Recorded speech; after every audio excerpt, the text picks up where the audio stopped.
Baik Bapak Ibu, Pak Kajur, Bismillahirrahmanirrahim. Assalamualaikum warahmatullahi wabarakatuh. Waalaikumsalam Waalaikumsalam warahmatullahi warahmatullahi wabarakatuh, Man. wabarakatuh.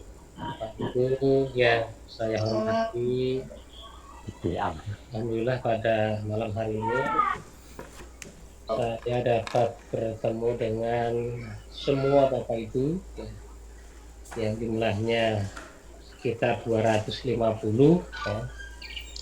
Mungkin ada beberapa gelombang yang tidak ketemu dengan saya ya, sehingga dalam kesempatan ini saya akan menyampaikan beberapa hal terkait dengan persiapan Bapak Ibu dalam melaksanakan uji kinerja dan juga uji pengetahuan.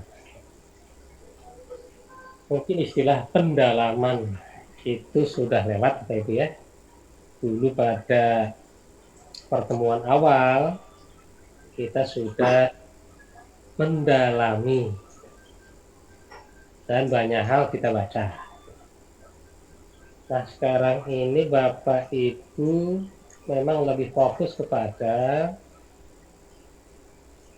apa yang nanti akan keluar dalam uji pengetahuan. Sehingga nggak perlu baca sebanyak-banyaknya gitu ya. Baca sesuai dengan keperluan. Sehingga ketika nanti ada soal, kita dapat menjawabnya dengan benar. Mungkin tadi Pak Kajur sudah menjelaskan seputar uji kinerja yang sudah semakin mendekat, persiapan Bapak Ibu pun juga sangat banyak begitu.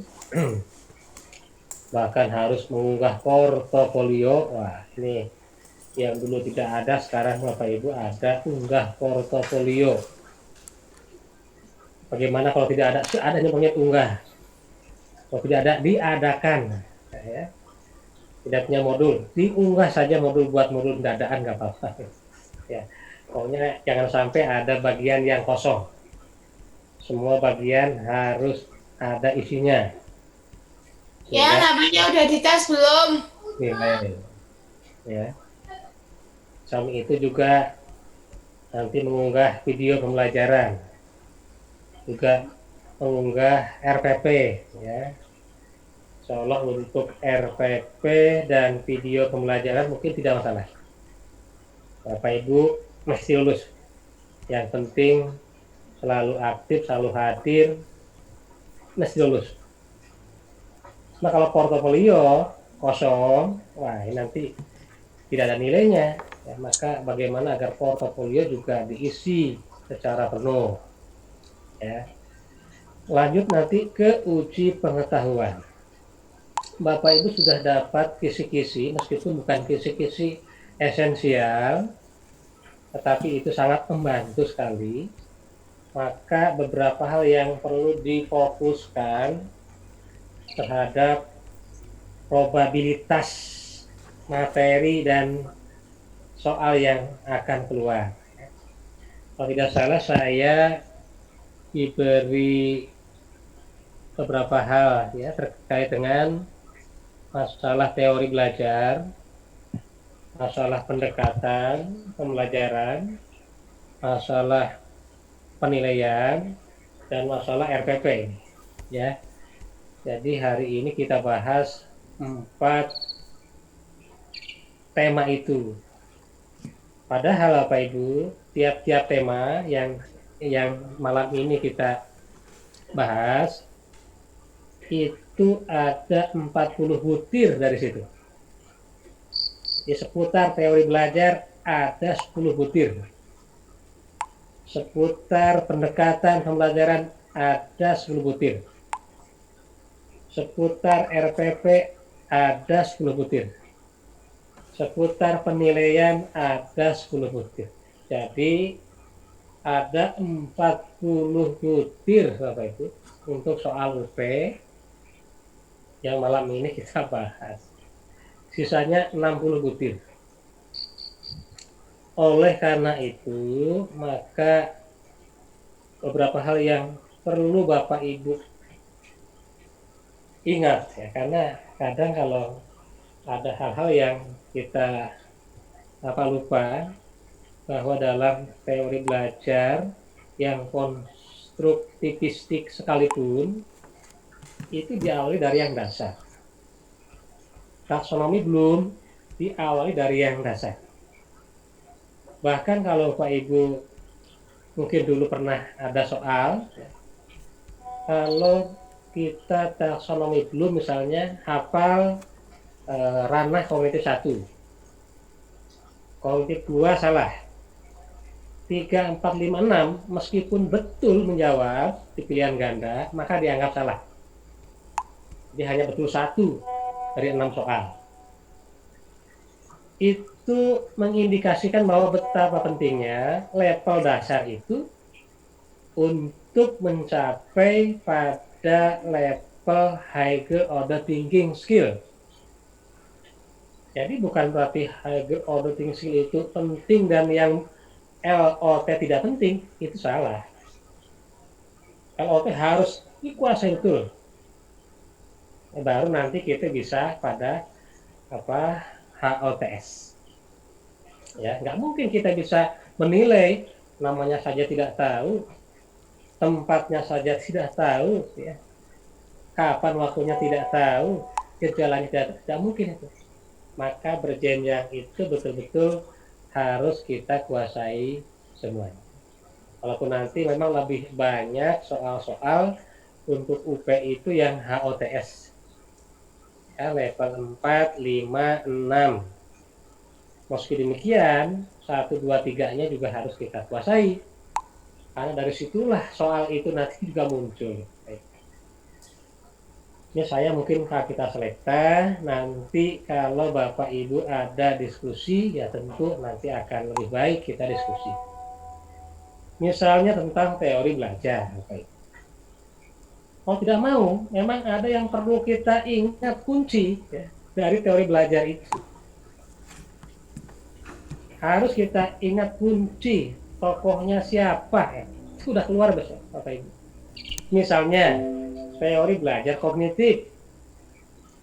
Harus kita pegang apa kunci dari teori belajar kognitif itu. Ya. Siapa juga tokoh-tokoh yang terkenal dalam teori belajar kognitif. Ya, misalnya ada Piaget. Tulisannya Piaget, tahu ya, tapi dibacanya Piaget. Ada Brunner, ada Ausubel. Nah, nanti kalau ada pilihan salah satunya salah, jangan dipilih. Nanti dibolak-balik Bapak Ibu, dibolak-balik soal-soal itu. Ya, dibolak-balik sehingga kalau kita tidak cermat, nanti misalnya kok QWERTY masuk, berarti salah pilihan itu. Maka perlu diingat. Mau tidak mau harus kita ingat bahwa tokoh dari teori belajar kognitif itu ada Piaget, kemudian ada Brunner, ada Ausubel. Apa itu teori belajar kognitif? Nah, ini juga harus kuncinya harus pegang Pak Ibu. Jadi proses kognitif yang pelajari oleh anak, baik itu mulai dari konsep pemahaman, pengetahuan, memang tidak urut ya, karena urut itu taksonomi. Di dalam teori ini tidak diurutkan secara runtut. Ada pemahaman, ada sintesis, ada prediksi, ada menyangkut masalah kemampuan untuk mengolah informasi. Nah, dalam konteks ini kita lihat proses belajar. Nanti ini akan dicontohkan Ibu. Berikut ini adalah contoh dari aplikasi teori belajar kognitif A, B, C, D, E. Nah, harus hati-hati nanti ya kalau kita salah prediksi, bisa salah. Ya, kalau itu yang terjadi, misalnya kita menjelaskan dalam kegiatan belajar mengajar, guru menjelaskan siswa berdiskusi, ya, siswa bertanya menjawab. Itu proses kognitif Bapak Ibu. Itu adalah teori belajar kognitif. Intinya proses pembentukan pengetahuan. Ya, itu kata kunci dari teori yang sifatnya adalah teori kognitif. Nanti ada lagi teori behavioristik. Nah, ini teori behavioristik ini adalah teori yang tidak hanya merupakan proses kognitif, ya, tetapi sudah mengarah kepada proses pembentukan tingkah laku. Jadi kata kunci dari teori behavioristik adalah perubahan tingkah laku. Nanti kalau ada soal tentang teori behavioristik, ya cari yang ada kata kunci yaitu perubahan tentang tingkah laku. Dan tokoh dari teori behavioristik adalah Gagne, ya, Robert Gagne, dan ada Berliner. Jangan ketukar nanti karena ini masih keluar apa itu ya. Ya.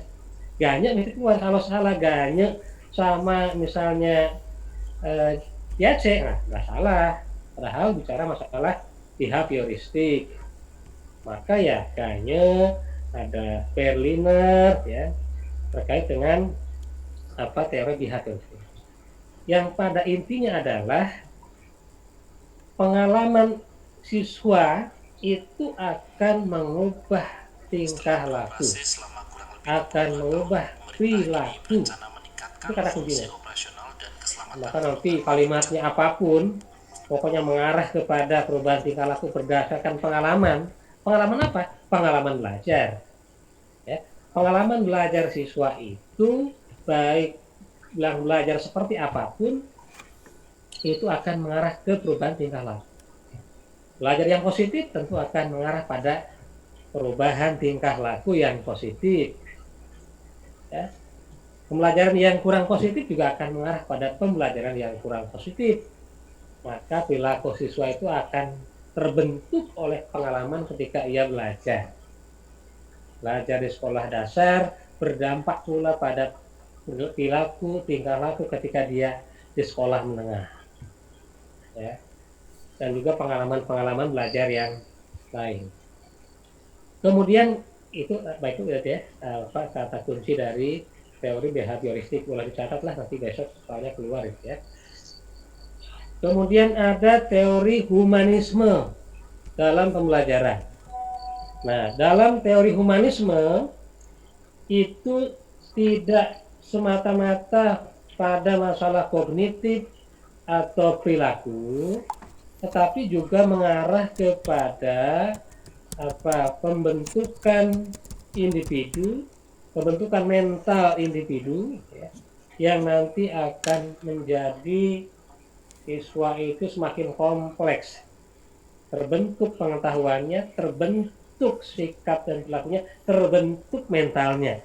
Nah, humanitis ini adalah mengarah kepada metode pembelajaran yang fokus pada peserta didik guna mengembangkan potensinya dan juga mengembangkan mental spiritualnya.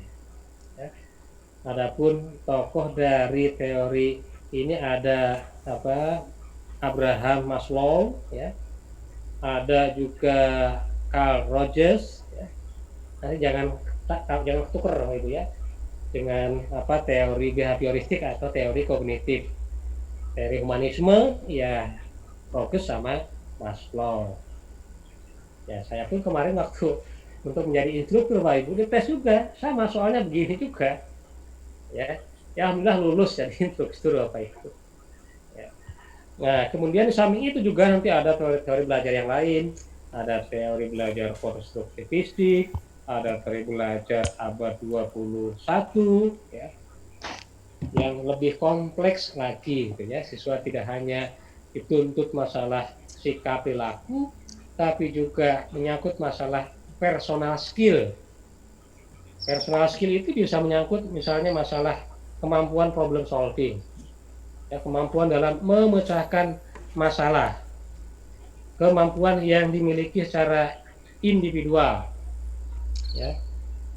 Ada juga teori Gestalt juga ya. Nanti Bapak Ibu silakan pelajari. Ini merupakan teori pengembangan dari teori kognitif. Ya. Yang tokohnya adalah Werthim. Nah, Werthim ini jangan sampai keliru kalau teori Gestalt itu tokohnya adalah Werthim. Ya.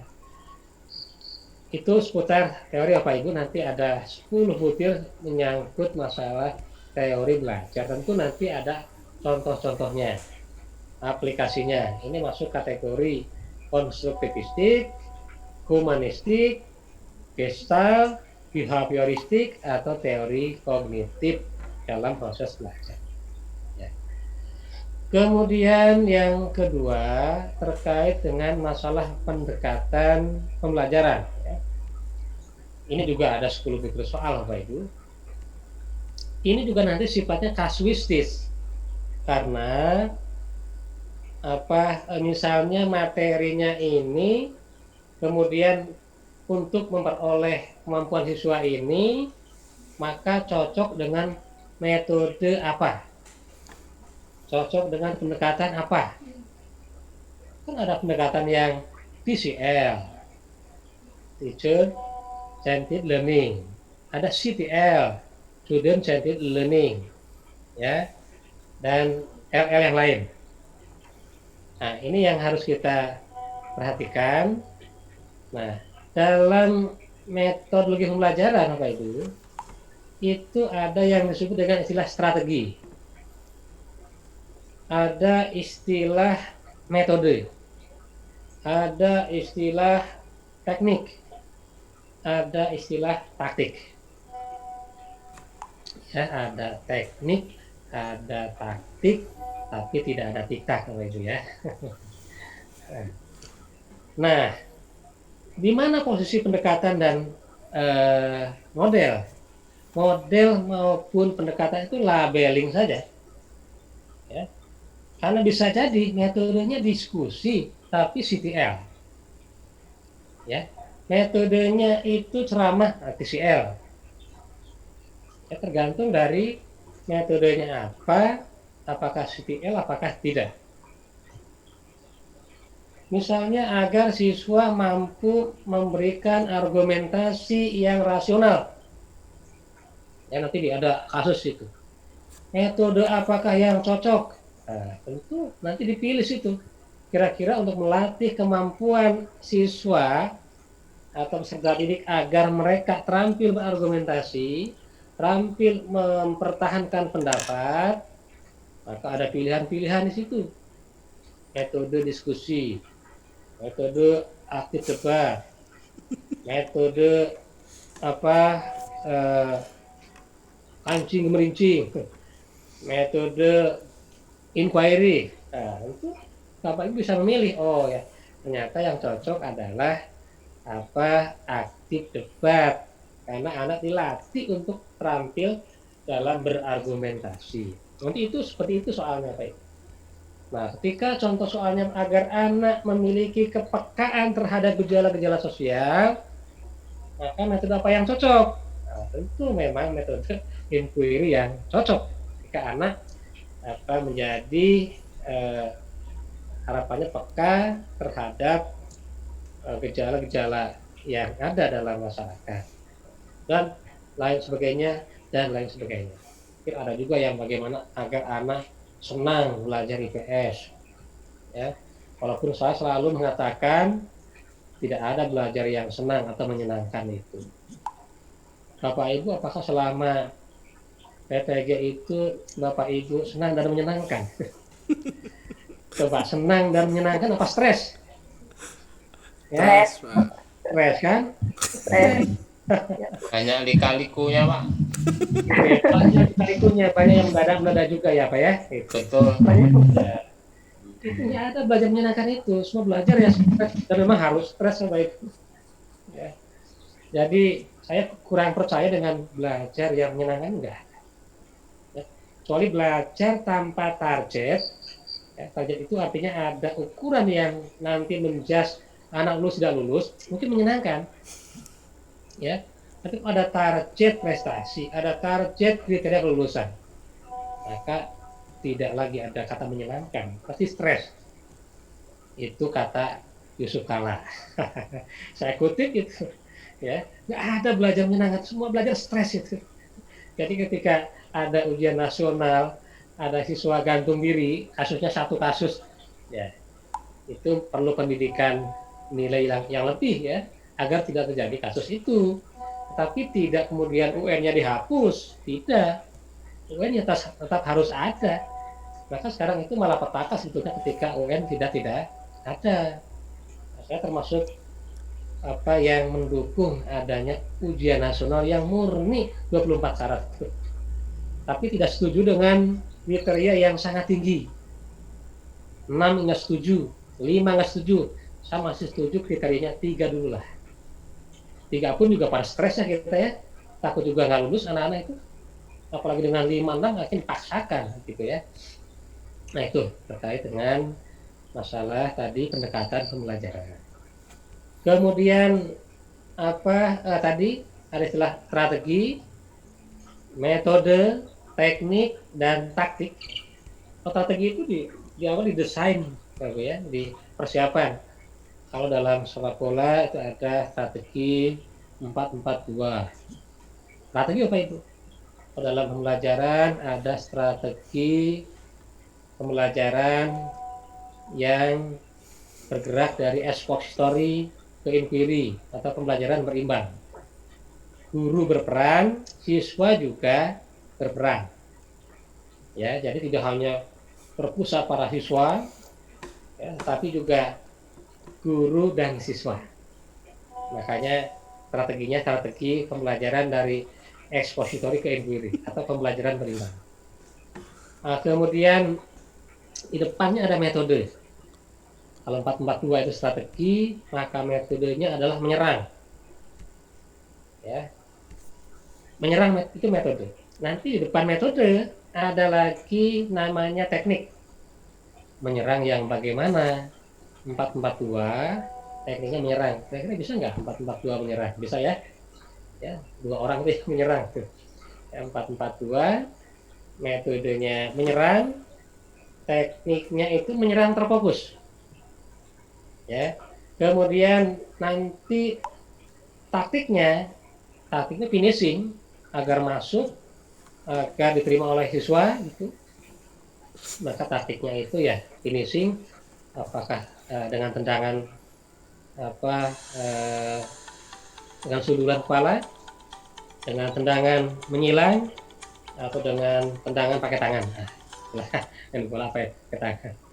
Nah, kalau dalam pembelajaran IPS ya tadi strateginya model dari expository ke inquiry, kemudian metodenya itu ceramah, yang mudah aja ceramah itu metode apa itu. Kemudian tekniknya itu metode ceramah yang bagaimana? Ceramah yang tanya jawab. Ya. Itu teknik. Taktiknya tanya jawab yang bagaimana? Tanya jawab yang multi arah. Ya, agar sampai kepada anak itu maka diperlukan ceramah dan tanya jawab. Multi arah itu dari kita ke siswa, siswa ke kita, siswa ke siswa. Maka akan akan goal itu tercapai tujuan pembelajaran. Ya, karena pada dasarnya siswa itu tidak hanya cukup kita transfer saja, tapi antar anak itu perlu gesekan, perlu komunikasi, perlu diskusi, perlu kompetisi bahkan gitu.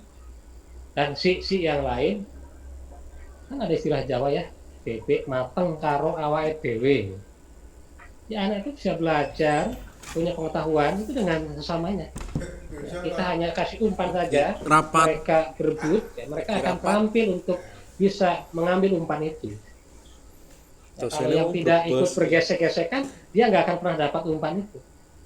Maka mereka yang bergesekan itulah akan dapat umpan yang kita berikan. Ya, itu terkait dengan pendekatan pembelajaran. Sifatnya juga kasuistis. Bapak Ibu akan bisa memilih dengan baik. Ya. Tapi jangan lupa karena waktunya terbatas, kita harus selalu lihat waktu. Padahal soalnya panjang-panjang. Ya, kita harus mencermati per bagian. kalau sudah menemukan jawaban yang tepat, nggak usah baca yang lain. Ya, kita langsung menemukan kata kuncinya, teori behavioristik. Di ABCDE, ada adanya hanya di E, kata perilaku. Nggak usah dipilih yang lain, langsung aja pilih itu. Jadi Bapak Ibu, cara mengerjakan soal pilihan ganda, itu cukup dengan kata kuncinya saja. Ya, nggak perlu baca semua item, nggak perlu. Habis waktunya kalau semua ABCD kita baca. Nah, itu cara saya kalau mengerjakan soal-soal begitu Bapak Ibu. Ya, ini terkait dengan tadi pendekatan pembelajaran. Lalu terkait dengan RPP. Nah, terkait dengan RPP juga ada 10 butir soal Bapak Ibu. Nanti Bapak Ibu diminta misalnya begini. Untuk kompetensi dasar menganalisis dan seterusnya, maka tujuan pembelajaran untuk KD tersebut adalah titik-titik. Awas supaya Ibu, kalau Bapak Ibu tidak cermat, arah mana itu mesti akan jawab yang salah. mana petugasnya nasi arahnya. Ya.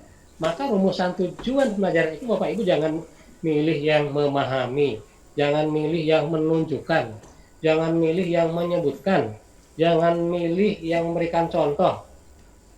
Maka pilih ya kata-kata yang membandingkan, mengklasifikasi, mengidentifikasi yang setingkat dengan kata dengan kata menganalisis. Ya. Oleh karena itu maka harus hati-hati, harus cermat. KD-nya apa? Nanti juga tidak hanya tujuan meminta, bisa jadi diminta indikator dari KD siswa dapat memahami adalah titik-titik. Kalau KD-nya itu bunyinya memahami, maka Bapak Ibu jangan merumuskan atau memilih pilihan jawaban yang siswa dapat menyebutkan atau siswa dapat mendesain, siswa dapat mereview, siswa dapat menilai. Maka cari kata kunci dari memahami itu. Siswa dapat menjelaskan. Sudah, nggak usah milih yang lain. Pilih kata kunci menjelaskan, itu mesti cocok dengan KD tadi siswa dapat memahami. Ya. Atau ada KD yang berbunyi siswa dapat menilai. Menilai itu kan kognitif tingkat 5, ya. Maka juga sama, kita jangan memilih siswa dapat menganalisis, itu di bawah menilai, tidak benar. Atau siswa dapat menentukan, tidak benar. Siswa dapat memberikan contoh, tidak benar.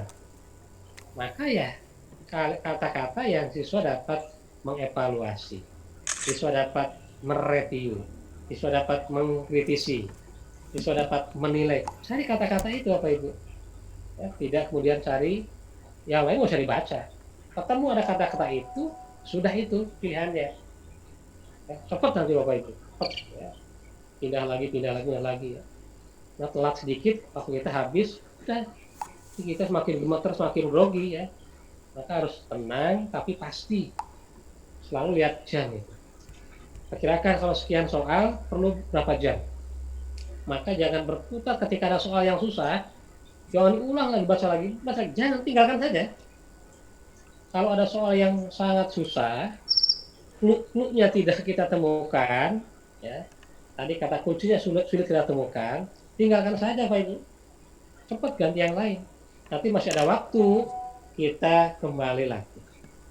Atau nanti biar tidak menyusahkan, cuma kita nanti beri tanda saja, gimana caranya, ya.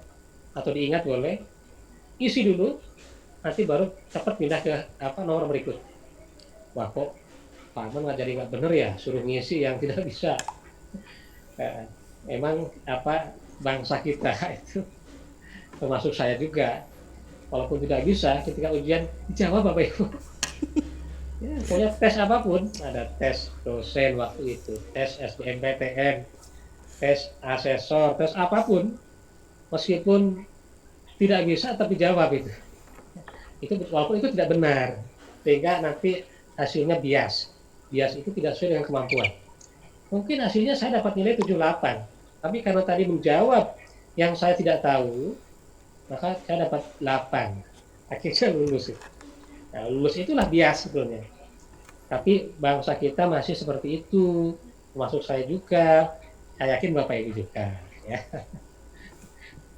Mungkin besok 30 tahun mendatang tidak lagi. Kita akan terbiasa tidak menjawab kalau tidak bisa. Kalau anak-anak di Eropa, mereka kalau tidak bisa jawab, itu dikosongkan Bapak Ibu, kosong. Mereka hanya menjawab yang dia tahu. Sehingga ya semua jawaban itu benar. Yang tidak benar kosong. Tapi kalau kita ya yang tidak benar itu hasilnya. Ya, kita terbiasa begitu. Walaupun ada juga, mungkin Bapak Ibu juga ada, tidak semuanya kan. Ada Bapak Ibu juga, bahkan ada juga pernah mahasiswa saya, itu dia kalau pilihan ganda, pilihan urea, kalau tidak bisa dia kosongkan. Saya masih ingat mahasiswa angkatan 2000 itu, ingat karena dia itu orang pintar. Mahasiswa saya sangat pintar sekali. Ya, itu mahasiswa baru semester 5 saja, dia sudah menjadi pembicara di mana-mana, menulis dengan sangat bagus, ya. Tapi sayang tidak lulus, saya tidak lulus itu ya, karena dia termasuk menganut aliran Gus Dur sama MH ya, bahwa ijazah itu nggak penting. Tapi dia sudah merasa hebat, sudah menjadi pembicara nasional di mana-mana gitu ya. Bahkan sekarang ini kan bergabung di LSM-nya Pak SBY. Ya, sehingga dia merasa ijazah nggak perlu, tapi sekarang kelihatannya ijazah perlu itu, ya. Tapi dia tidak lulus karena tadi menganggap ijazah tidak perlu. Tapi terus sekali, jujur sekali, berikan soal 20 butir soal yang tidak bisa dia kosongkan, sehingga yang dia jawab itu betul, ya, maka dapat nilainya B. Ya, karena memang itu yang kemampuannya, yang nggak bisa dia kosongkan. Masih ingat namanya Jen Rahmat Sugito, coba diklik di Facebook atau apa ya, orangnya ganteng, pintar, ya kan boleh bangga kita kalau mahasiswa yang seperti itu ya, tapi tidak bangga dengan tidak lulusnya itu. Kok ya tidak lulus, kan kita gelo juga, pintar kok tidak lulus itu gelo. Tapi kita umumnya itu kan 1-2 orang saja yang begitu ya, kita terbiasa menjawab yang kita tidak tahu. Maka saya juga menyarankan jawab saja. Ya, nanti jangan lewat, jawab dulu, pindah ke nomor berikutnya, sehingga tidak ada nomor yang kosong dan jawabannya. Apalagi kok kosongnya banyak. Kan siapa tahu yang kita isikan itu dituliskan oleh Tuhan, dibantu oleh Tuhan. Ya, kita karena semalam doanya itu nggak berhenti. Doa terus semalam pada Tuhan.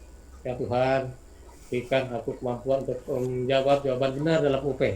Tuhannya begitu Pak Ibu. Kalau saya tidak bisa, tolong dibisakan. Kalau saya tidak tahu, tolong diberitahu. Ya, bersahabat dengan Tuhan menjelang UP Pak Ibu. Sehingga Tuhan akan semangat juga dalam memberikan kemudahan kepada kita. Itu seputar RTP Bapak Ibu. Ya, seperti itu. Intinya RTP itu bicara masalah KIKD, bicara masalah indikator, bicara masalah tujuan, ya. Soalnya tadi masalah pendekatan itu masuk ada tersendiri dia, 10 soal sendiri Bapak Ibu. Ya, sehingga bicara RTP itu ya tadi bicara seputar itu, ya. Karena nanti evaluasi ada sendiri, media juga ada sendiri, ya. Media yang sifatnya itu media mutakhir, ya. Baik, terakhir Bapak Ibu, yang keempat, ini sudah 30 butir tadi ya, sudah 30 butir terlewatkan. Mudah-mudahan Bapak Ibu semuanya bisa menjawab dengan baik dan lulus itu. Yang terakhir, penilaian, evaluasi. Bapak Ibu itu nanti di situ Bapak Ibu diuji betul tentang konsep instrumen itu apa. Kemudian pengukuran itu apa? Penilaian itu apa? Dan evaluasi itu apa? Ya, ada pengukuran, penilaian, evaluasi. Nanti ada soal apa perbedaan antara penilaian dan evaluasi. Ada lagi perbedaan antara pengukuran dan evaluasi. Bapak Ibu kalau bertukar-tukar itu mumet nah itu. Ya, mumet. Maka agar tidak mumet itu kata kuncinya harus kita pegang. Kata kunci dari instrumen, kata kunci dari pengukuran, penilaian, dan evaluasi. Jangan lupa, karena di K13 itu ada penilaian sikap, maka harus kuasai penilaian sikap spiritual, dan penilaian sikap sosial, pengetahuan, dan keterampilan. Nanti jangan salah jawab ketika soalnya itu adalah keterampilan, titik-titik. Sering ada jebakan-jebakan, kok ini bunyinya kemampuan. Ya, maka kalau bicara masalah keterampilan, tambahkan kata terampil di depan. Terampil apa? Terampil dalam menyampaikan gagasan-gagasan. Bisa. Terampil dalam pengetahuan. Oh, salah. Nanti ada jawaban-jawaban yang salah. Bapak Ibu, kalau bicara keterampilan tadi, tambahkan kata terampil di depan itu, mesti akan cocok. Ya. Kalau cocok benar, kalau nggak cocok berarti tidak benar. Tergantung konteksnya. Oke. Instrumen itu alat ukur. Untuk mengukur apa? Untuk mengukur kemampuan. Untuk mengukur sikap. Untuk mengukur keterampilan.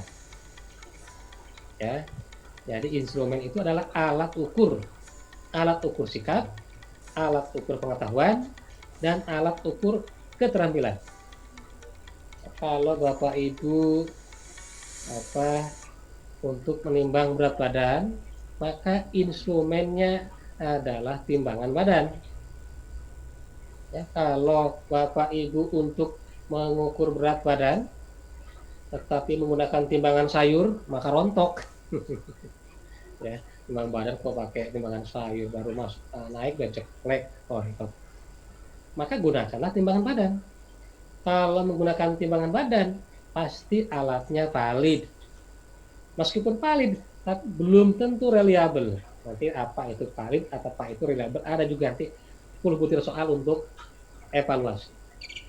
Itu ya instrumen. Kemudian yang berikutnya adalah pengukuran.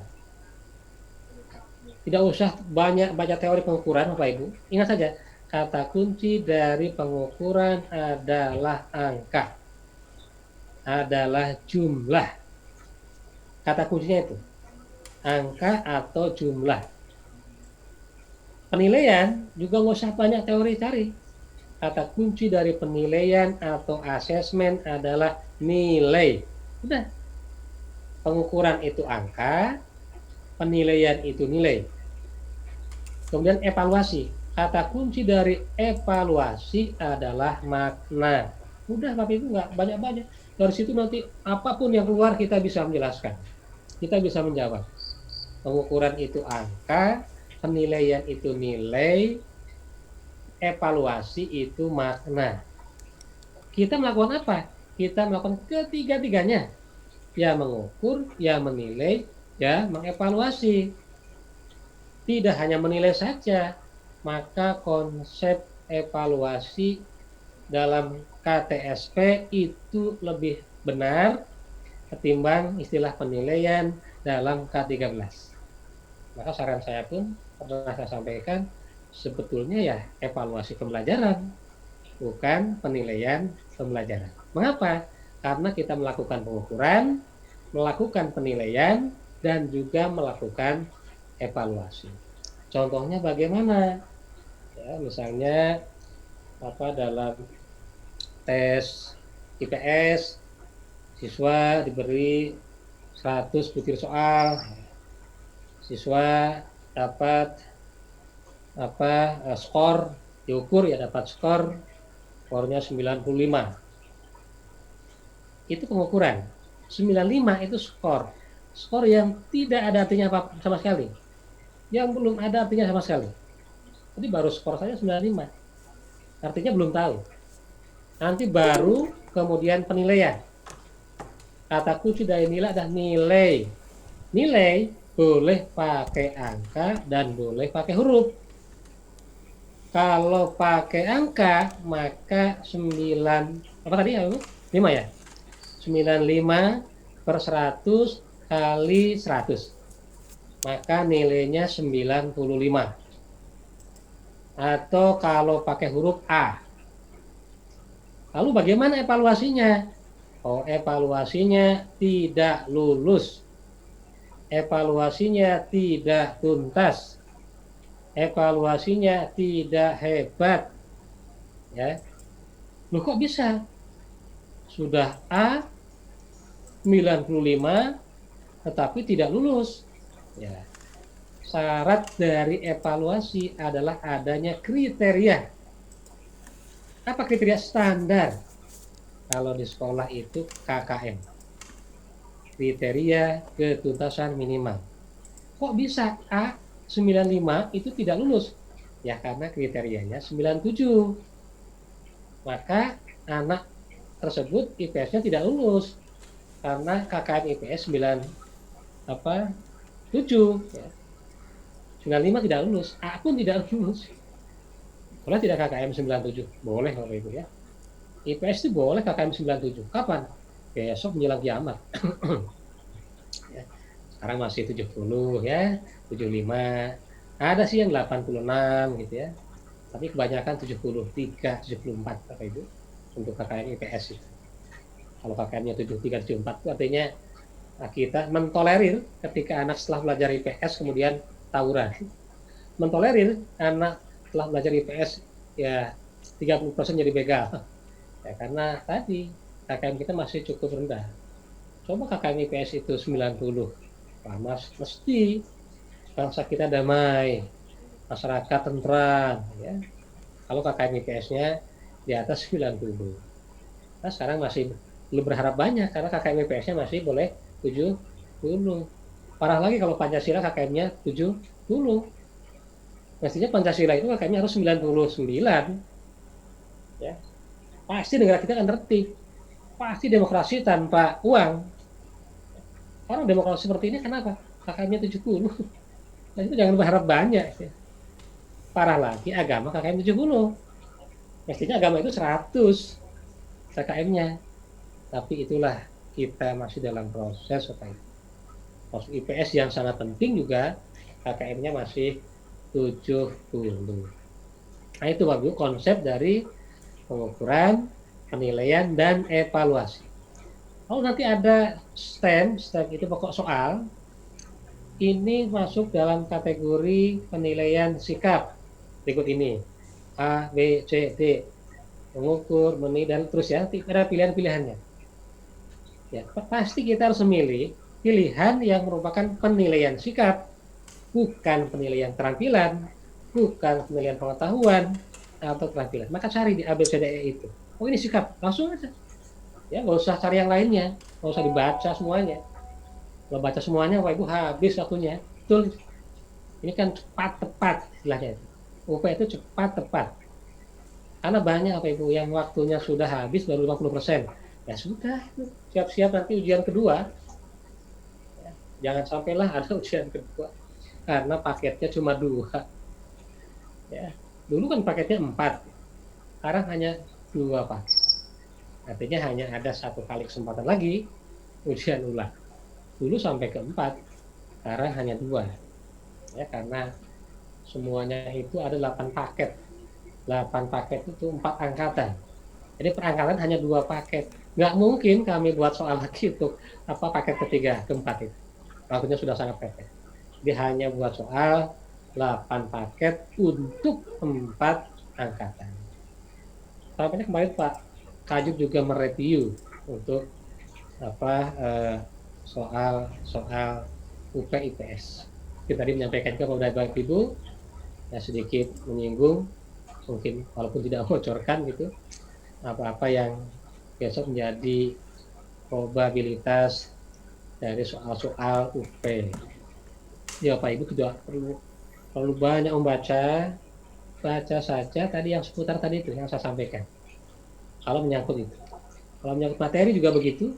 Jangan baca semua materi tentang ke IPS-an maupun ada yang sejarah, sosiologi, ekonomi, dan geografi, tapi kisi-kisinya apa itu? Itulah seputar itu. Kisi-kisi 1 itu, indikator 2 itu. Nggak usah baca yang lain. Nggak akan keluar dari tempat lain, pasti dari indikator itu. Ya, maka tidak perlu kita membaca terlalu banyak. Makin banyak baca, semakin stres apa itu.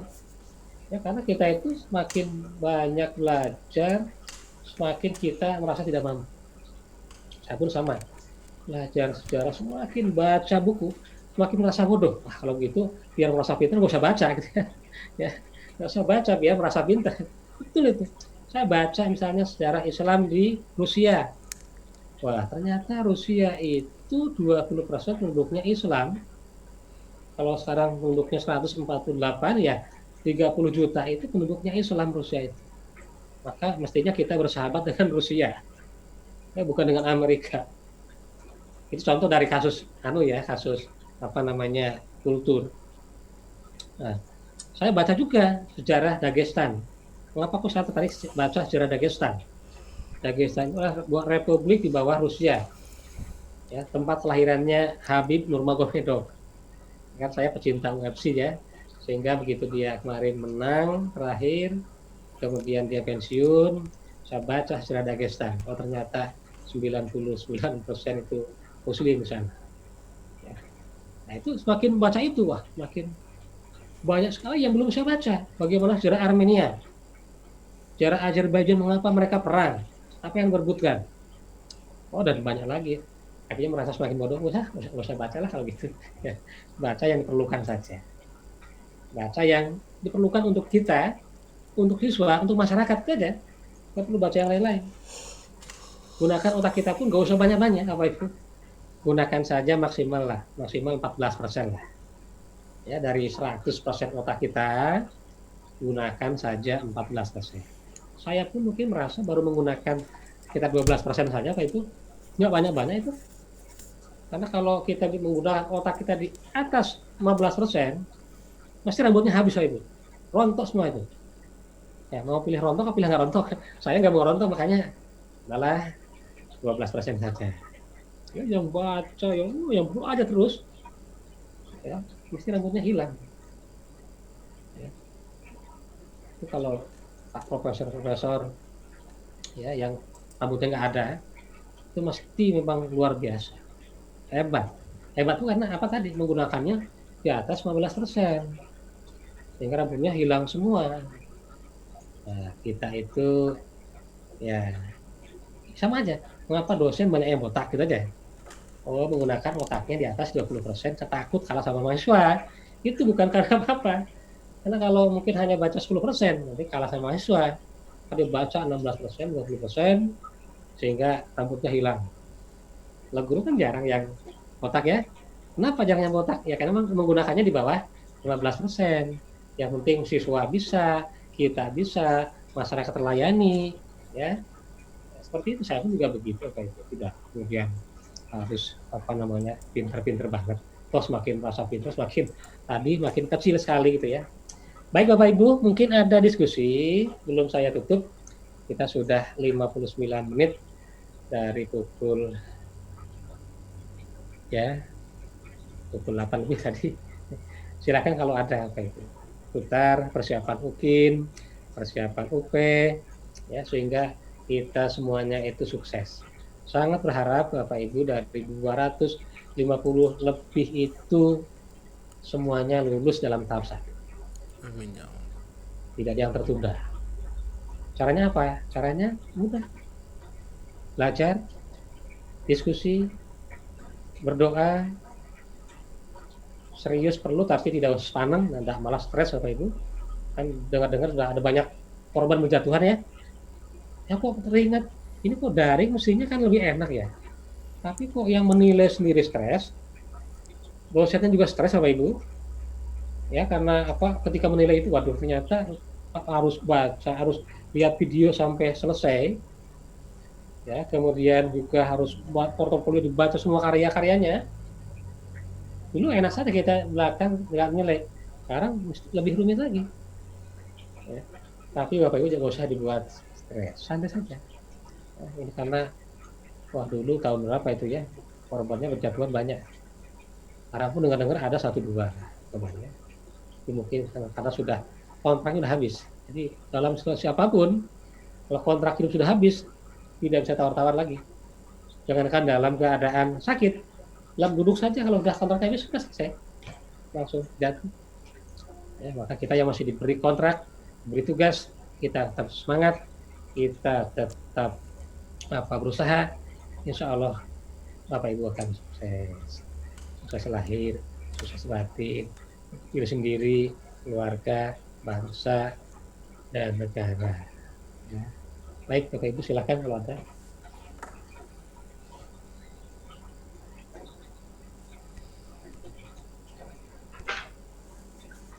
Assalamualaikum. Selamat malam, Pak. Selamat malam.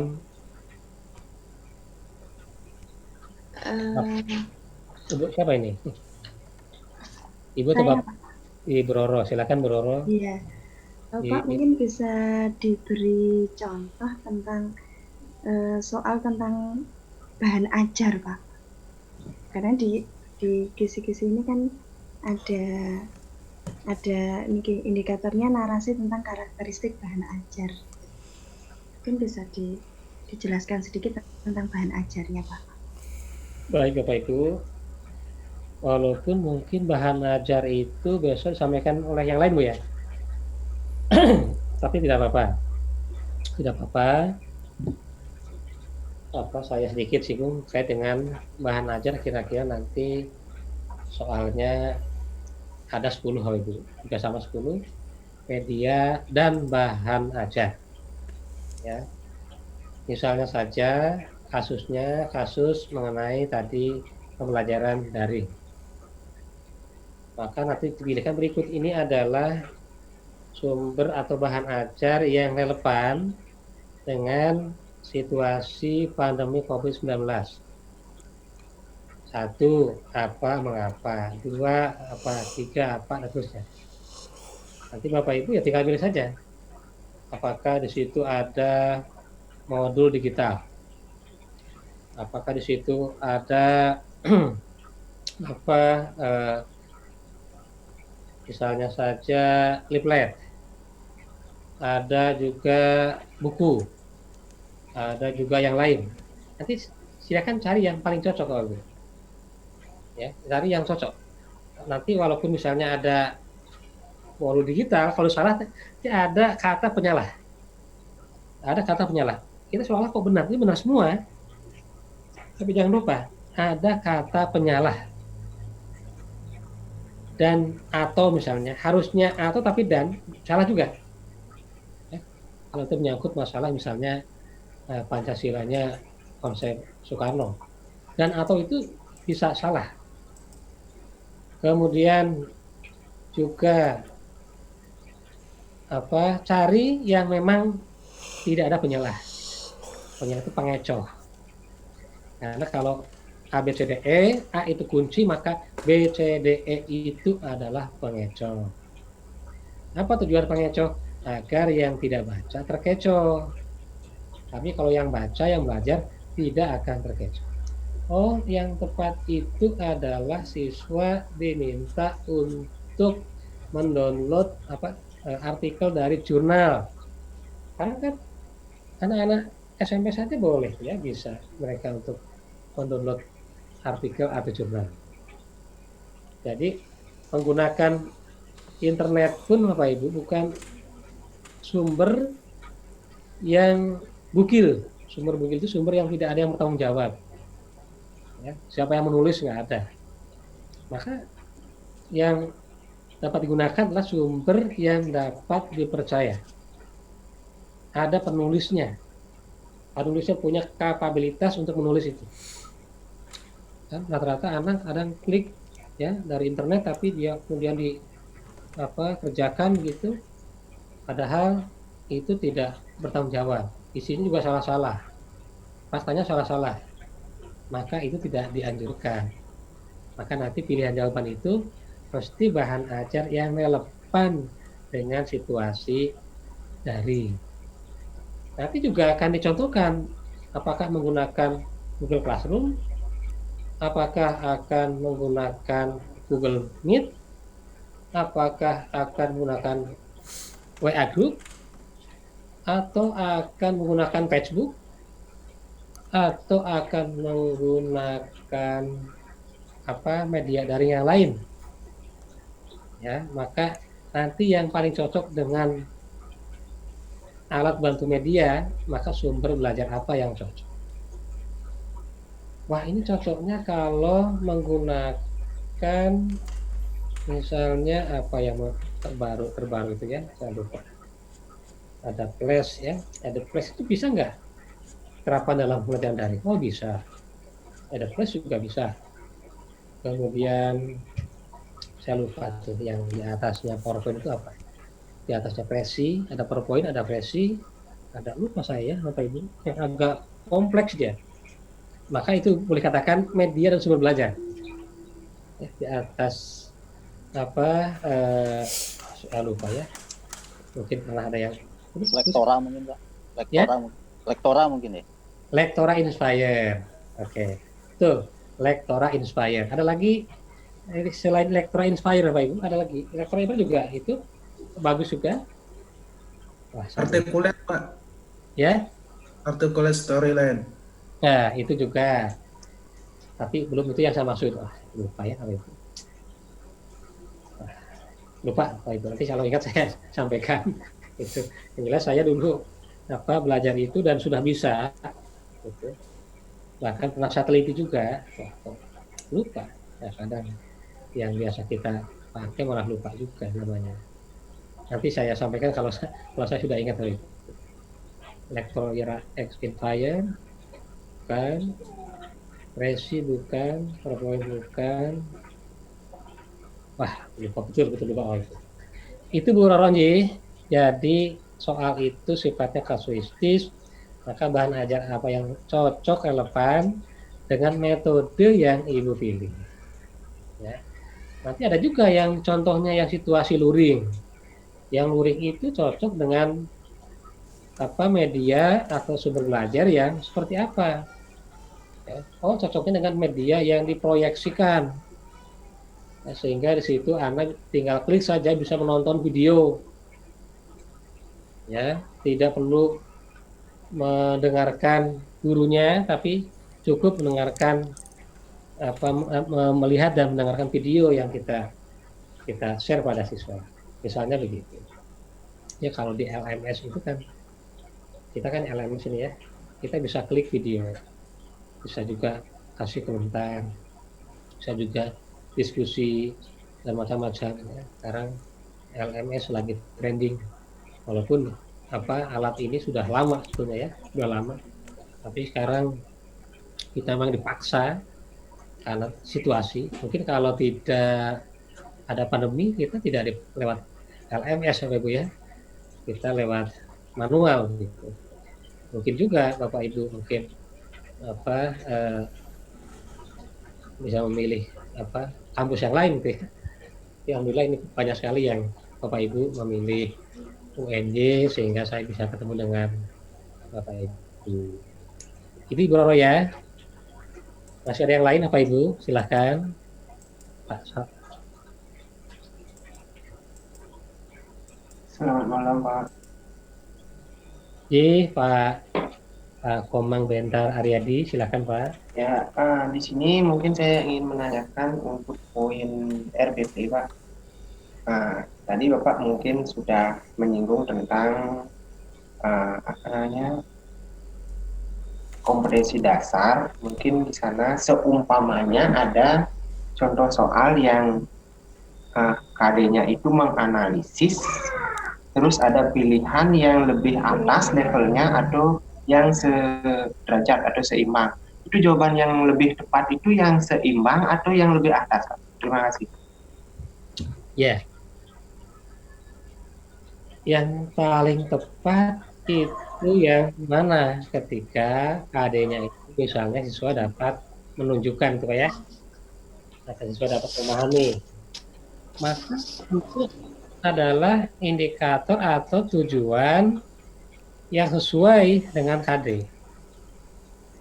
Ya, misalnya dalam KD itu siswa dapat memahami, maka soalnya jelaskan ya syarat-syarat terjadinya interaksi sosial misalnya.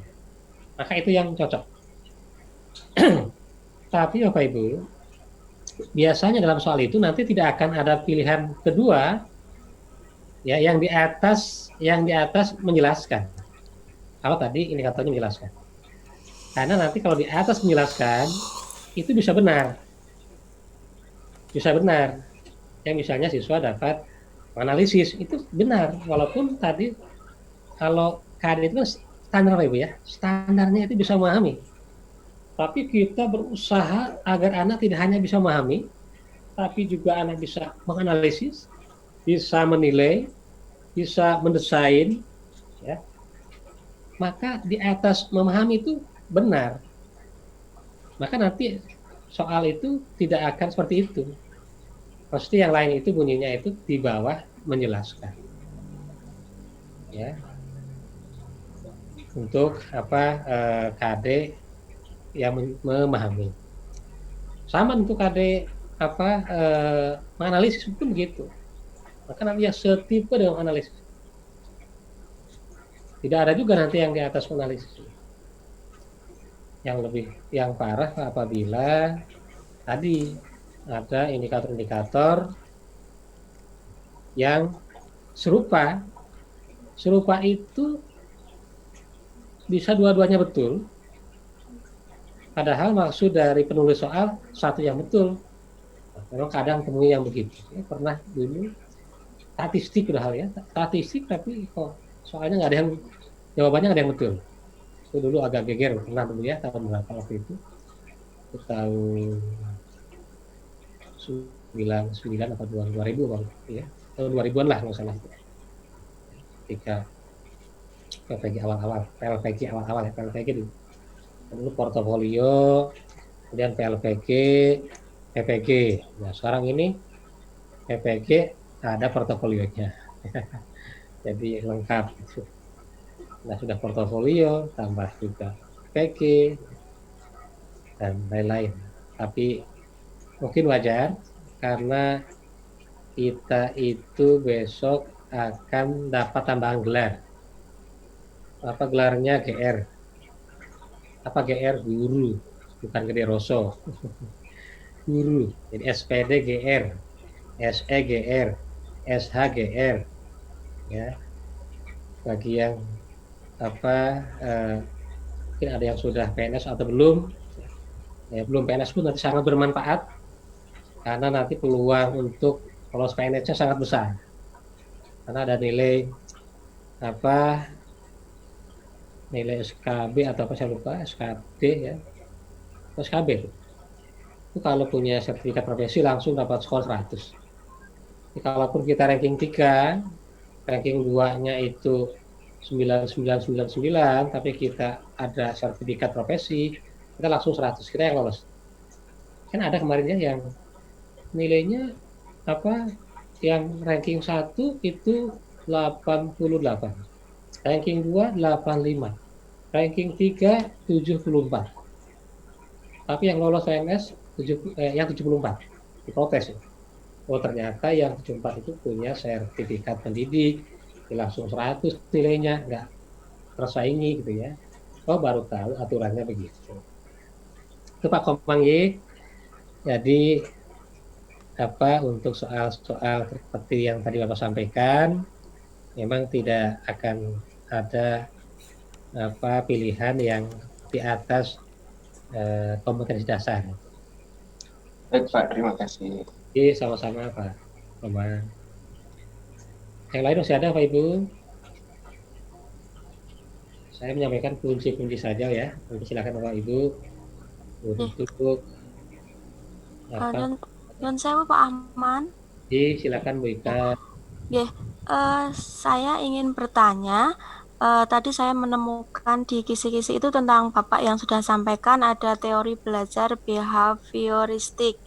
Nah, di kisi-kisi ini nomor 35 indikatornya itu disampaikan bahwa diberikan narasi mengenai teori belajar behavioristik, peserta dapat memberi contoh teori dari Carl Leonard Hull. Itu Pak.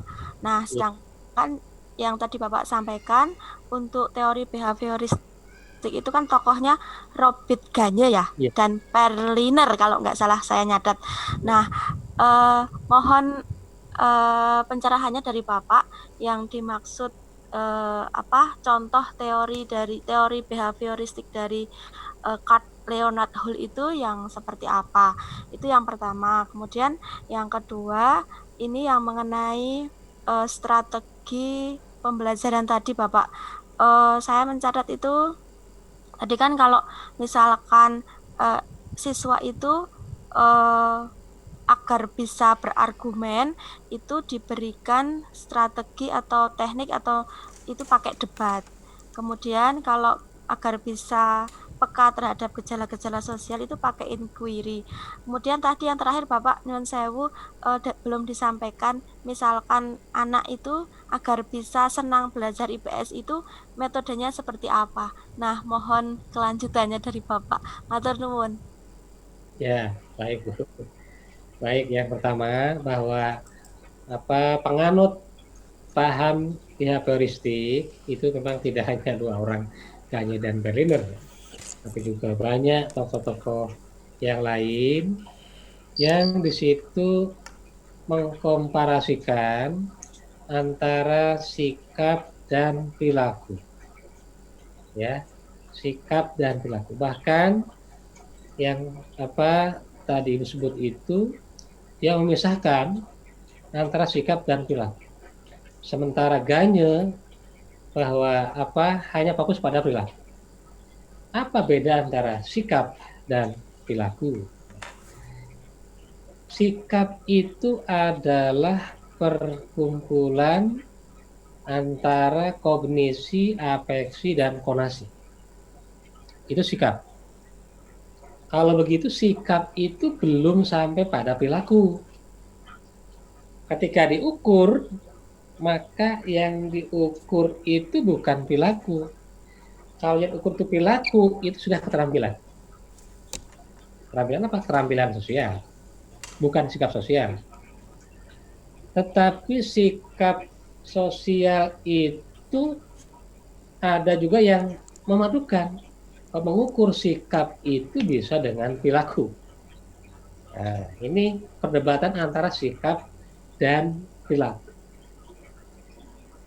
Apa itu kognisi pengetahuan? Apa afeksi perasaan? Apa konasi? Konasi itu adalah kecenderungan untuk bertindak.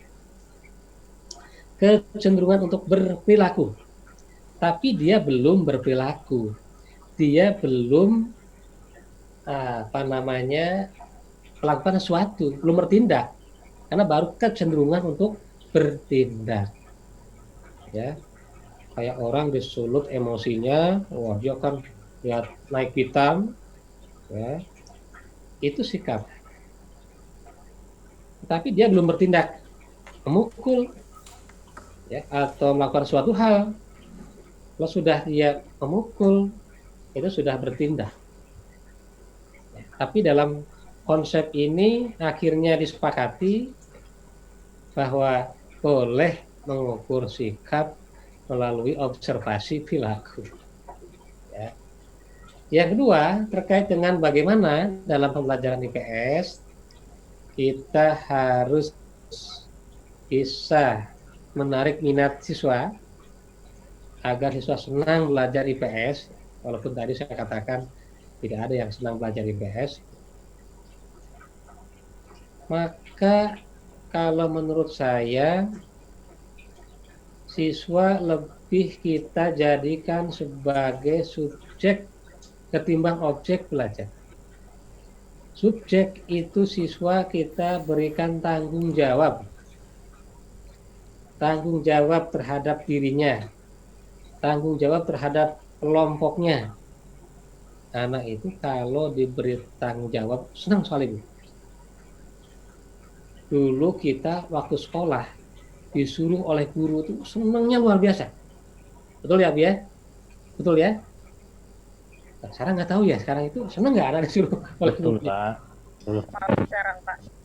Ya, betul ya? Senang sekali. Betul, Saya betul, begini, Pak. Betul.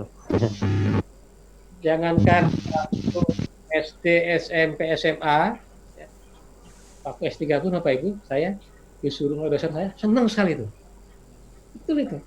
Ya. Disuruh oleh mendiang Prof. Jemari Madapi, diberikan tanggung jawab ya untuk bergabung di BSNP, untuk menyusun instrumen, untuk mengembangkan instrumen. Oh, senang sekali. Ya. Apalagi saya terakhir itu disuruh oleh beliau, disuruh piknik ke Thailand. Oh, senang banget kalau itu. Ya, saya harus meninggalkan BSNP karena saya disuruh piknik ke Thailand, tapi saya mau, senang. Nah, yang itu senang ya. Nah, tapi yang lain pun, yang rasa berat pun juga senang.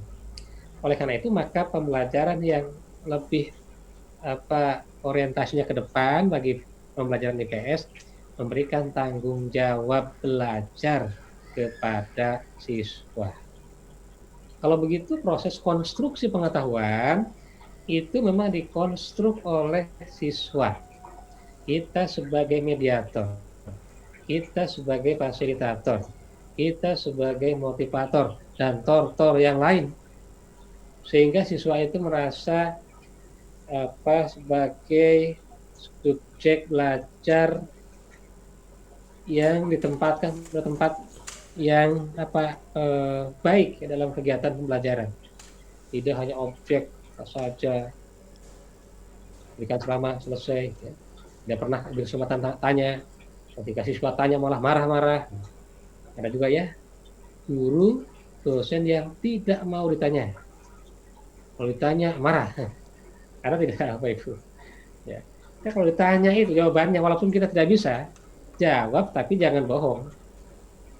Jawab sebisanya. Tapi bagi anak itu jawaban itu enak. Ya. Yang ditanya, Bapak, apa sih artinya dari hayam huruf? Jangan tanya itu. Ya kan tidak bisa begitu. Ya jawab saja. Jangan pula jawab, waduh Bapak tidak tahu. Oh, jangan juga. Wah, tetap kita harus menjaga marwah kita sebagai guru. Jangan jawab, wah saya tidak tahu. Oh, jangan. Berikan jawaban yang rasional, yang kira-kira anak nanti justru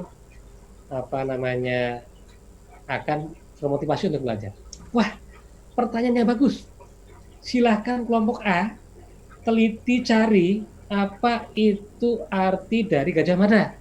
Wah kan bagus itu. Nah, gurunya tidak tahu. Kita nggak tahu, tanya itu. Ya. Mengapa di Indonesia ini tidak ada namanya Universitas Hayam Huruf? Ya, karena artinya kan, nah silakan Bapak Ibu cari. Saya tahu Bapak Ibu. Bapak Ibu, kalau yang belum tahu cari. Mengapa di Indonesia tidak ada Universitas Hayam Huruf? Dulu UN-nya itu Bapak Ibu, namanya tahun 99, hampir namanya Universitas Hayam Huruf. Waktu itu, waktu perubahan dari IKIP menjadi universitas. Tetapi diprotes oleh UGM. Wah, nanti kalau sebelah itu Universitas Hayam Huruf, maka UGM nyembah. Tapi bukan itu alasannya. Karena ditemukan artinya tidak begitu bagus tentang arti hayam huruf, ya, sehingga tidak ada yang memakai gelar itu, nama itu ya, dalam kegiatan pendidikan ataupun yang lain-lain. Ya.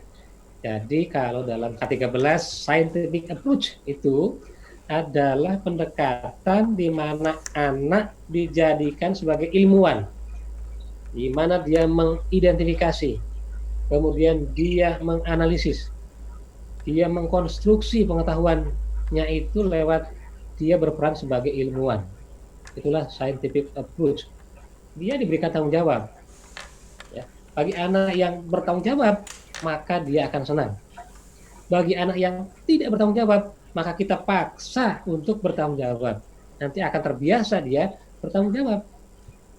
Karena karakter itu kan bisa jadi mulai dari kesadaran. Tapi bisa jadi mulai dari terpaksa, karena dipaksa. Tapi akan berdampak pada terbiasa. Biasa. Diberi soal yang rumit, terbiasa. Bahkan ada juga mahasiswa yang diberi soal itu protes. Silakan tugas Anda adalah membuat pilihan ganda sebanyak 20 butir dan urean sebanyak 10 butir. Itu protes Bapak Ibu.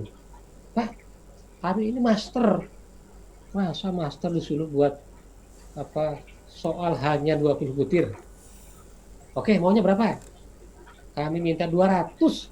Deal Bapak Ibu. Maka ada angkatan yang seperti itu. Nggak mau dikasih tugas yang mudah.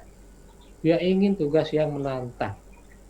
Diberi 20 butir, minta 200 butir, akhirnya 200 butir. Untuk angkatan. Angkatan lain hanya 20 butir saja. Karena bagi saya, 20 butir ataupun 200 butir, itu tidak ubahnya. Tidak ubahnya itu, bisa jadi kualitas itu ya cukup terrepresentasikan dengan 20 butir. Saya kalau menguji skripsi Bapak Ibu, mungkin ya di sini juga ada ya Bapak Ibu yang ikut ujian kemarin itu ya dengan saya, kelompok saya, yang praktek itu ya namanya itu nyari. Saya nggak lama-lama ya, cukup 1-2 pertanyaan cukup Bapak Ibu. 1 pertanyaan, 2 pertanyaan cukup, nilainya bagus. Apalagi nilai saya kan paling rendah itu 90. Nah yang paling tidak bisa 90, yang paling bagus bisa 97, 98 juga ada. Ya. Tapi ada juga yang menguji itu sampai 2 jam Bapak Ibu. Dari jam 6 sore sampai jam 8 malam. Padahal mahasiswanya blak-blak nggak bisa itu. Lagi sakit lagi mahasiswanya juga. Ya, karena suatu hal atau apa begitu, sehingga 2 jam itu mau uji mahasiswa. Padahal mahasiswanya tidak mampu. Yang buat juga mungkin soal skripsi ibunya itu. Betul itu. Selesai nggak mungkin 2 jam. Mungkin 2 menit selesai. Dan saya tahu nilainya berapa. Ya sudah 2 jam, dihantam begitu, masuk rumah sakit, nilainya masih D. Ya kalau D mah nggak usah ditanya, langsung kasih D saja. Ya, itu contoh saja bukan, tapi itu contoh saja. Tidak menunjuk orang juga tidak. Kalau saya seperti itu. Itu Ibu. Baik, masih ada satu lagi Bapak Ibu, silakan.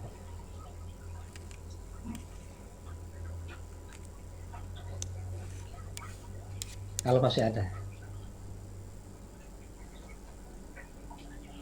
Yang muncul di layar saya ada Bu Ika, ada Pak Komang, ada Pak Hila. Yang muncul cuma ini. Sama Ibu siapa nggak ada namanya. Silakan Bapak Ibu. Ibu Penti ya, silakan.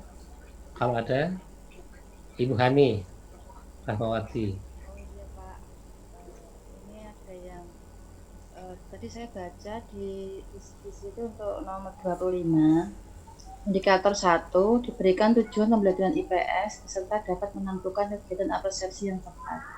Mohon ini maksudnya bagaimana gitu ya Pak? Contohnya soal seperti apa? Terima kasih.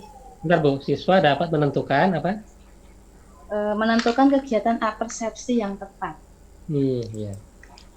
Siswa dapat menentukan persepsi yang tepat. Baik. Ini soal untuk kita. Karena kita yang nanti dapat melaksanakan kegiatan pembelajaran. Kita dituntut untuk melakukan persepsi yang tepat. Maka nanti misalnya begini Bu. Berikut ini adalah proses persepsi yang relevan dengan materi sebagai berikut. Titik A, B, C, D, E. Guru melakukan pretest pada siswa tentang materi lembaga sosial. Dites. Guru memberikan tes, tidak salah. Guru menyampaikan materi, salah. Guru kemudian memberikan contoh, nggak salah.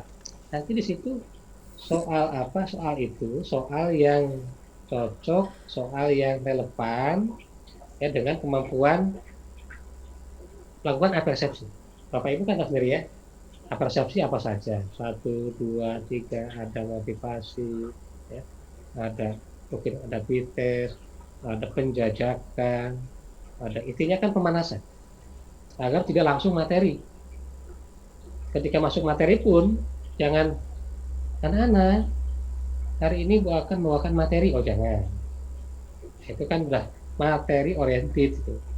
Nah, kita tidak akan hanya memberikan materi tapi juga yang lainnya ya. Maka yang cocok adalah anak-anak hari ini kita akan membahas, itu kata-kata membahas itu sudah menempatkan siswa sebagai subjek belajar. Beda dengan anak-anak hari ini ibu akan membawakan materi, wah udah itu kan siswa sebagai objek bukan sebagai subjek belajar. Maka yang cocok yang tadi itu.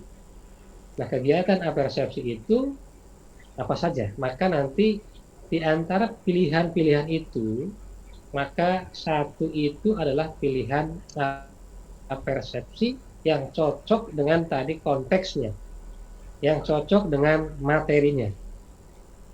Ya, maka nanti ibu pilih apersepsi yang cocok dengan konteksnya. Kira-kira kalau pembelajaran daring itu apersepsinya apa? Ya, mempersiapkan siswanya bagaimana? Mengabsensi siswa, walaupun istilahnya katanya tidak mengabsensi, mempresensi. Kalau saya masih membolehkan yang absensi. Ya, absensi itu kan ketidakhadiran. Proses itulah proses mencatat yang tidak hadir, bukan catat yang hadir. Ya, maka ketika Bapak Ibu memanggil anak-anak itu absensi, mencatat yang tidak hadir, bukan mencatat yang hadir. Ya, maka istilahnya absensi. Tapi bukan absen. Anak-anak ibu akan absen dulu, harus salah. Ya, absen itu ya anak-anak ibu akan tidak hadir dulu. Wah, jadi salah kan gitu ya. Tapi kalau istilahnya absensi itu ketidakhadiran, mengecek ketidakhadiran siswa. Nah, apakah itu masuk dalam wilayah apersepsi atau juga ibu memberikan prolog cerita yang merupakan pemantik nanti akan menuju ke materi agar di materi itu seru, agar di materi itu ada diskusi ya, di materi itu ada proses belajar, maka ada pemanasan, pemantik, ibu bisa bercerita, boleh itu. Tapi cerita itu bukan cerita materi, tapi cerita untuk memberikan semangat pada anak agar ketika belajar itu sudah siap. Ada juga yang senam dulu, anak silahkan berdiri, setelah berdiri silahkan kepala di bawah kaki di atas. Wah, jangan Bapak Ibu, enggak jungkir balik. Nah, kira-kira senam awal itu yang cocok untuk anak-anak itu apa? Ya, anak sudah kesel belajar jam ke-6 atau ke-7. Maka kira-kira pemanasan apa agar anak itu rileks, agar anak konsentrasi, mungkin tunjukkan gambar-gambar. Anak-anak, ini warna apa? Hijau, padahal kuning. Nanti silakan caranya itu, ya, agar anak konsentrasi.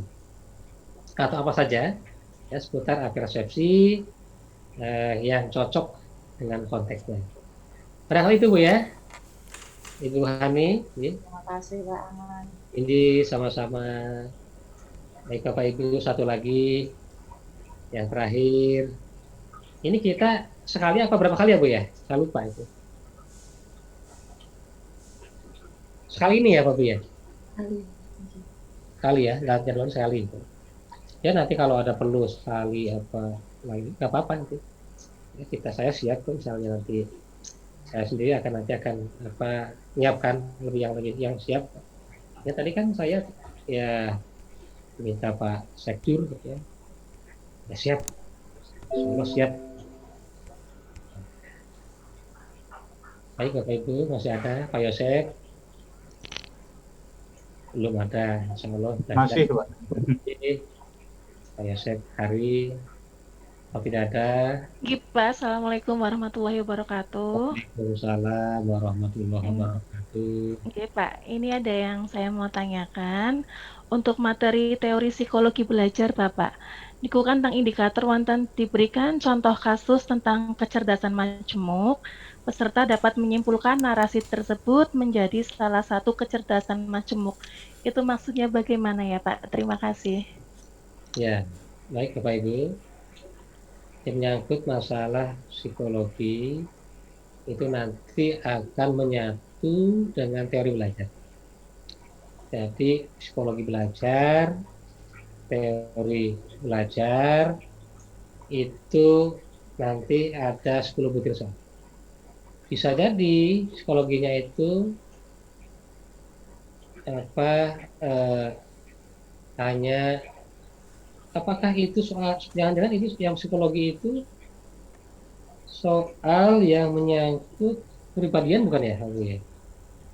Di situ 120 atau 100 Bapak Ibu? 100 indikator apa 120? Semuanya itu. Kalau 100 indikator berarti memang itu menyatu dengan teori belajar. Jadi kalau 120 berarti itu masuk dalam kategori tes sosial yang pribadian. Ya. Jadi kalau menyatu di situ berarti masuk dalam kategori tadi yang 10 tadi, teori belajar dan psikologi belajar. Ya. Dalam teori psikologi ya, maka ada namanya kecerdasan sosial, ada kecerdasan majemuk, ada kecerdasan intelektual, ya. Bahkan ada kecerdasan yang namanya kecerdasan dalam memecahkan masalah, namanya apa saja ya, yang baru-baru itu, ya. Adalah sebuah kecerdasan yang sifatnya komprehensif. Apa komprehensif itu? Tidak hanya satu kecerdasan, tetapi multi kecerdasan. Dikatakan majemuk karena apa? Karena tidak hanya satu dua, tapi juga banyak. Dia memiliki kecerdasan spiritual, dia memiliki kecerdasan sosial, dia memiliki kecerdasan intelektual, dia memiliki kecerdasan individual. Ya, jadi dia memiliki kecerdasan yang sifatnya itu majemuk, tidak homogen. Maka dalam teori belajar, anak itu akan memiliki kompetensi apabila dia memiliki kecerdasan majemuk. Ya. Dia akan memiliki kompetensi apabila semua kecerdasan yang memiliki. Kalau anak hanya cerdas intelektualnya saja, tapi tidak cerdas emosionalnya, maka belum memiliki kompetensi. Kalau anak hanya cerdas emosionalnya, cerdas kinestetisnya, tapi tidak punya kecerdasan intelektual, juga belum memiliki kompetensi. Maka kompetensi itu adalah kemampuan komprehensif yang sifatnya majemuk, yang diwujudkan dalam bentuk perbuatan. Wah, kata kuncinya itu perbuatan. Ya. Jadi kata kunci dari multi kecerdasan itulah perbuatan. Ketika itulah dia dikatakan memiliki kompetensi. Nah, dulu kita kan agak timpang ya, belajar IPS itu materi oriented, ya, lebih kepada kecerdasan intelektual saja. Sementara emosionalnya tidak dibangun, ya, kinestetisnya nggak dibangun, ya, sehingga anak ya mungkin pinter, tetapi tidak punya sikap dan perilaku yang baik, karena tadi hanya mengejar pada kecerdasan intelektual. Ya, maka dalam teori psikologi itu bahwa tidak hanya bahwa anak itu bisa tumbuh besar berkembang kemampuannya hanya faktor keturunan saja, tapi juga oleh faktor lingkungan. Sangat berpengaruh terhadap sikap dan perilaku anak. Ya, maka akan semakin banyak faktor dalam membentuk kecerdasan anak. Itu ya Bu ya. Baik Bapak Ibu, mungkin karena sudah cukup malam, hampir jam 10. Ya, kalau diperlukan kapan-kapan kita boleh menjelang boleh bertemu lagi. Mungkin besok juga Bapak Ibu akan bertemu dengan Pak Miftah, Pak Nur, nanti masalah PTK dengan Pak Nur, masalah media juga dengan Pak Nur, masalah materi dengan Pak Miftah, dan lain-lain ya. Mungkin nanti ada lanjutnya. Ya, nanti untuk saya pun saya masih terbuka. Misalnya ada satu pertemuan lagi, saya siap Bapak Ibu agar Bapak Ibu sukses ya. Saya di sejarah pun juga sama, meskipun saya tidak mengisi sama sekali di sejarah, tapi saya siap untuk menemani, membantu teman-teman yang di sejarah, sehingga saya siap juga untuk berkontribusi dalam memberikan arahan-arahan agar semuanya bisa hasil ya. Maka tadi do it now, kerjakan sekarang. Apa ya kerjakan? Jangan nunda pekerjaan. Selesaikan yang perlu selesaikan. Jangan sampai mau ukir masih mikir kerjaan yang lain. Tinggalkan dulu. Ya, kalau pekerjaan yang bukan menyangkut PPG. Kalau PPG selesaikan. Media-media nanti juga misalnya media video pembelajaran bisa diunggah, dapat nilai, dapat poin. Kan ada di portofolio ya. Punya sertifikat 2 tahun terakhir, unggah semuanya. Biar nanti skornya 100 untuk portofolio.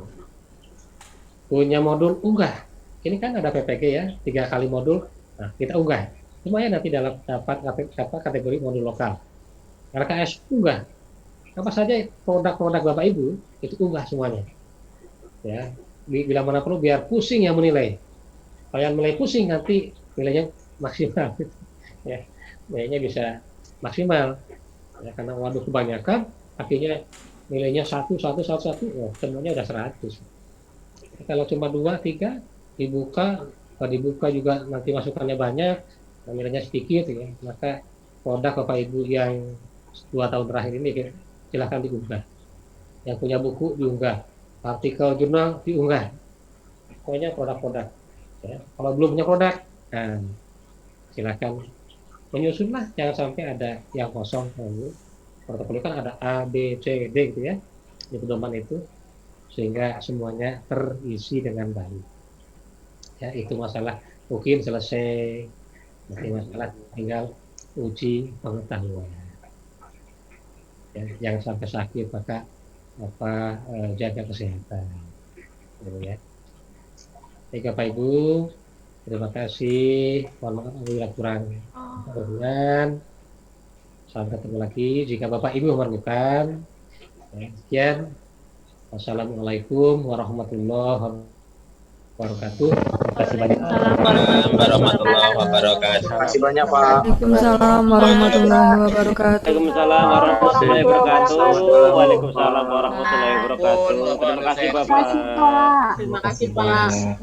Terima kasih warahmatullahi wabarakatuh. Terima kasih Terima kasih banyak Pak. Terima kasih Pak. Waalaikumsalam warahmatullahi wabarakatuh.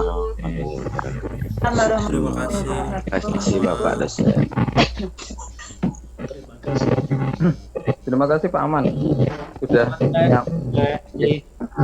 Pak Aman, boleh bertanya sedikit Pak? Terima kasih Pak Aman.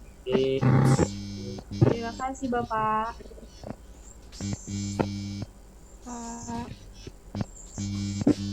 Terima kasih Bapak.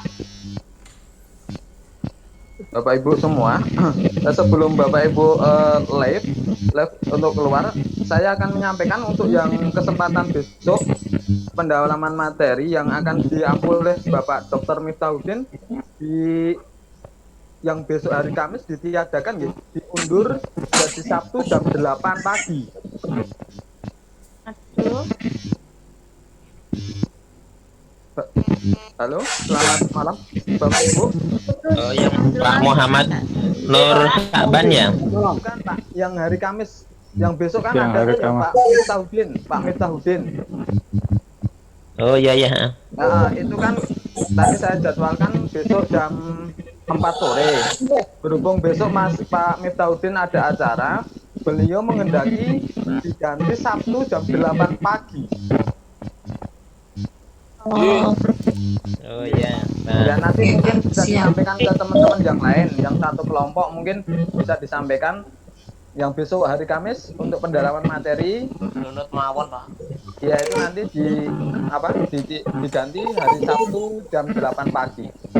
Mungkin hari Jumatnya nanti akan 2 sesi jam 11 sama jam 1 sama jam setengah 8 malam lagi.